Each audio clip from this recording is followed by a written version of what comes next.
চট্টগ্রাম ৮ আসনে বিএনপির সংসদ সদস্য প্রার্থী এরশাদুল্লাহ গণসংযোগে গুলির ঘটনায় এখনও থমথমে পরিবেশ বিরাজ করছে। এ ঘটনায় এখনও কোনো মামলা হয়নি। গুলিবর্ষণের সঙ্গে জড়িত কোনো হামলাকারীকেও গ্রেফতার করতে পারেনি পুলিশ। তবে আসামিদের শনাক্ত করে দ্রুত আইনের আওতায় আনার চেষ্টা চলছে জানিয়েছেন বায়েজিদ থানার ভারপ্রাপ্ত কর্মকর্তা জসিমউদ্দিন। এদিকে নগরীর এভার কেয়ার হাসপাতালে ভর্তি এরশাদুল্লাহর শারীরিক অবস্থা শঙ্কামুক্ত বলে জানিয়েছেন তার আত্মীয় ও বিএনপি নেতাকর্মীরা। বুধবার সন্ধ্যায় দুর্বৃত্তদের গুলিতে ঘটনাস্থলে সরওয়ার হোসেন বাবলা নামে একজন নিহত হন। গুলিবিদ্ধ হন এরশাদুল্লাহ ও শান্ত নামে একজন। দুইটা মোটরসাইকেল এদিক দিকে গেছে, ওই দুজনের একজন আগে একজন পিছনে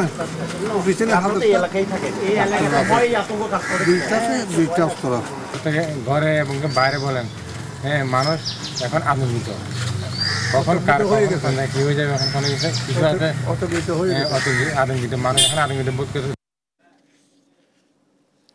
দর্শক, চট্টগ্রাম ৮ আসনে এরশাদুল্লাহর গণসংযোগে গুলির ঘটনায় এলাকার পরিস্থিতি জানাতে যুক্ত হচ্ছেন এই মুহূর্তে আমাদের সহকর্মী AKM নাজিম। নাজিম, মামলা বা আসামি গ্রেফতারের বিষয়ে কি বলছে আসলে পুলিশ, আর প্রত্যক্ষদর্শীরা কি বলছেন এ নিয়ে, কি তথ্য রয়েছে?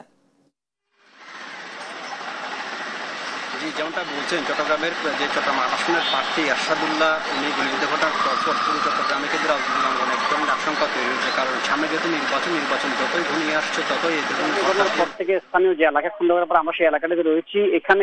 এখানকার সাধারণ মানুষজন যেটি আমাদেরকে বলেছেন, উনি যখন প্রচারণা চালাচ্ছেন তখনই কিন্তু একজন দুর্বৃত্ত তার উপর অতর্কিত হামলা চালায়। এই ঘটনায় বাবলা নামে একজন নিহত হয়েছেন এবং পুরো এলাকায় আসলে থমথমে পরিস্থিতি বিরাজ করছে। এলাকার মানুষ এই ঘটনা আগে কখনো দেখেনি যে প্রকাশ্যে এসে একটি গণসংযোগে একজন নগর বিএনপির আহ্বায়ক, উনি ৮ আসনের প্রার্থীর পাশাপাশি চট্টগ্রাম নগর বিএনপির আহ্বায়ক, ওনার মধ্যে একজন নেতার উপর এভাবে হামলা সেটি খুবই উদ্বেগজনক বলছে এখানকার স্থানীয় মানুষ।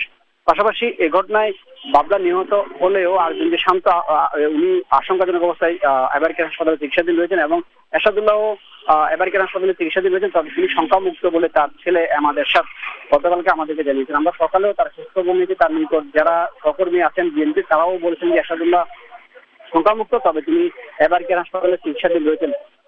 এখানে আমরা এই ঘটনার পরপর চট্টগ্রাম মেট্রোপলিটন পুলিশ কমিশনার থেকে শুরু করে বিএনপির ঊর্ধ্বতন কর্মকর্তা সবাইকে আমরা সকাল থেকে আসলে টাচে ছিলাম, কিন্তু কোনো পক্ষ এই বিষয়ে আমাদেরকে কোনো ধরনের মন্তব্য করেনি এবং আমরা যোগাযোগ করে তাদের সাথে পাইনি। ফোনে সরাসরি থানায় গিয়েও কিন্তু বায়েজিদ থানা পুলিশ এবং সিএমপি কমিশনার পক্ষ থেকে আমরা কোনো ধরনের জবাব পাইনি। একটু আগে এখানে ঘটনাস্থলে পুলিশের উত্তরে যিনি উপ কমিশনার রয়েছেন ডিসি আমিনুল ইসলাম, তিনি ঘটনাস্থলে এসেছেন। এসে তিনি এখানকার স্থানীয়দের সাথে কথা বলেছেন। তিনি তার পরপরে তিনি সাংবাদিক যেটি জানিয়েছিলেন এই ঘটনায় তারা দ্রুত ব্যবস্থা নেবেন এবং ইতিমধ্যে যে সরওয়ার বাবলা তার বাবা মামলা এজাহার দিবেন। দ্রুত এই ঘটনায় তারা ব্যবস্থা নেবেন। মামলা দায়ের হয়তো আজকে রাতের মধ্যে হতে পারে। তবে আরেকটি বিষয়ে বলা যায়, চট্টগ্রামের আইন শৃঙ্খলা পরিস্থিতি খুবই নাজুক। কারণ গত ১৩ বছরে চট্টগ্রামের রাউজান উপজেলা ১৭ জন হত্যাকাণ্ডের শিকার হয়েছে। পাশাপাশি নগরের বিভিন্ন এলাকায় ৮ জন হত্যাকাণ্ডের শিকার হয়েছে। তাদের অধিকাংশই বিএনপি, ছাত্রদল, যুবদল, শ্রমিক দলের নেতাকর্মী। গতকাল যখন এরশাদুল্লাহর উপর হামলা হয় তার ঘন্টা থেকে ১.৫ ঘন্টা পরে কিন্তু চট্টগ্রামের রাউজান উপজেলার বাগমারা ইউনিয়নে ৫ জন গুলিবিদ্ধ হন। তারা সবাই যুবদল, শ্রমিক দলের নেতাকর্মী, তারা সবাই চট্টগ্রাম হাসপাতালে চিকিৎসাধীন রয়েছেন। তো একরকম আইন শৃঙ্খলা পরিস্থিতি নাজুক এবং